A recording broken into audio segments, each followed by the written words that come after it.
My America is a national advocacy organization, and we believe that by getting our citizens more engaged in the political process, by electing people that truly wish to serve us, and by working tirelessly and vocally to eradicate forces that are harmful to the democratic process, that we're going to be able to do some great things in an already great country. And events like this are extremely important to what we're working on, because what they do are bring leadership to the table and remind us that we all must be included, but that we're all welcome to be included. And I think that with some things that have been happening lately and the rhetoric and the disappointment in some of our leadership, that it's time to be reminded that we do have a place at this table. I'm honored to say who sits at the head of this table this evening, so to speak.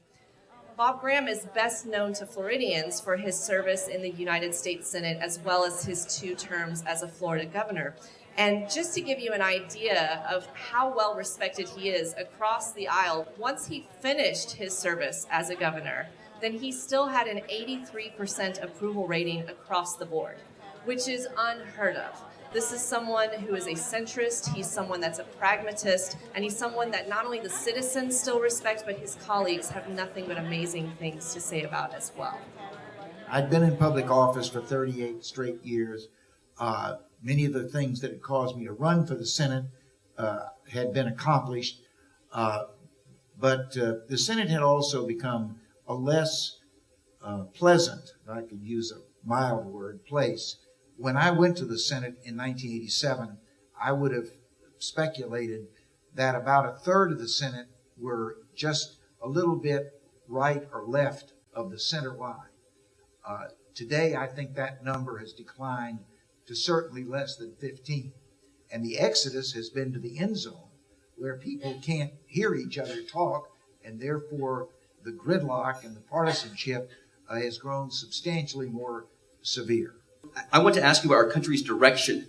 Marco Rubio, when he ran for U.S. Senate successfully last year, talked a lot about American exceptionalism, right? We heard it a lot. John Huntsman, Utah governor, who's announced his candidacy for the Republican nomination today, he said today we were less powerful, less competitive, and this was unacceptable and un-American. Tim Pawlenty called President Obama a defeatist. But, Senator, you're not running for office, so you can be candid. You don't have to, because I know that our candidates need to uplift our spirits. But aren't we a country in decline in some ways?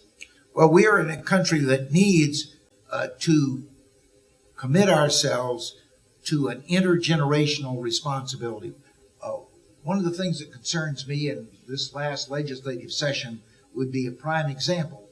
Every decision where you posited what will be the easiest thing to do today versus what is the wise thing to do for the future lost.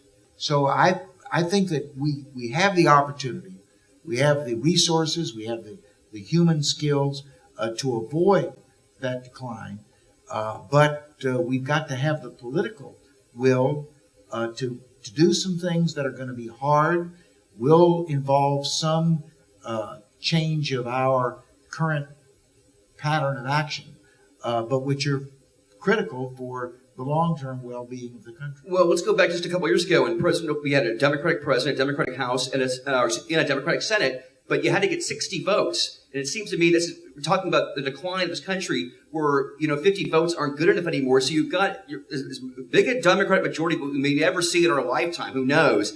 And yet, not a lot was really done. I mean, healthcare was a major achievement, if you believe in that, but other things were not done. And this is with the whole Democratic Congress. Yeah, well, we were talking about climate change. Yeah. The House passed a quite robust climate change bill by their rules, which is majority vote. 5 votes, yeah. But the Senate couldn't pass it. They probably had the 50 votes plus one, 50% plus one, but they didn't have 60, so it didn't get enacted. Right. So let's talk about BP, though, the BP oil spill, and you were on that commission reviewing what happened there. What are your thoughts about all that? Well, my thoughts are that the BP oil spill should have been a wake-up call, but apparently it wasn't, even though the greatest man-made environmental disaster in the history of the country in terms of the extent of environmental damage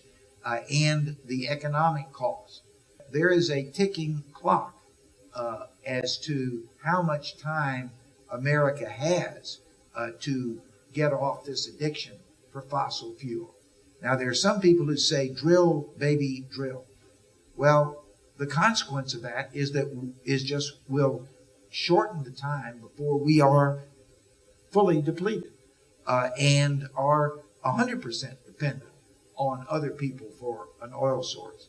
If we were to adopt that policy, the estimate is that America would drain its last drop of petroleum in the year 2031.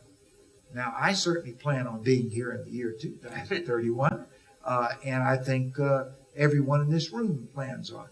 And I don't want to be there that year that we say America is no longer in the petroleum producing business, although we haven't made any other changes, and therefore we have this enormous dependency and vulnerability to others.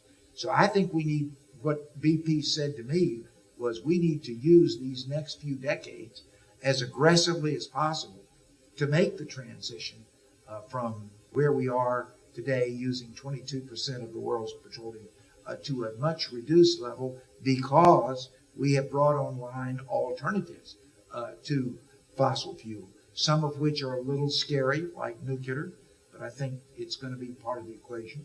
Others are what has broad support, such as solar, wind, and other renewable sources of energy. Well, Senator Bob Graham, it's been a great hour. Thank you so much for joining us today. It's been a pleasure to speak with you. Thank you.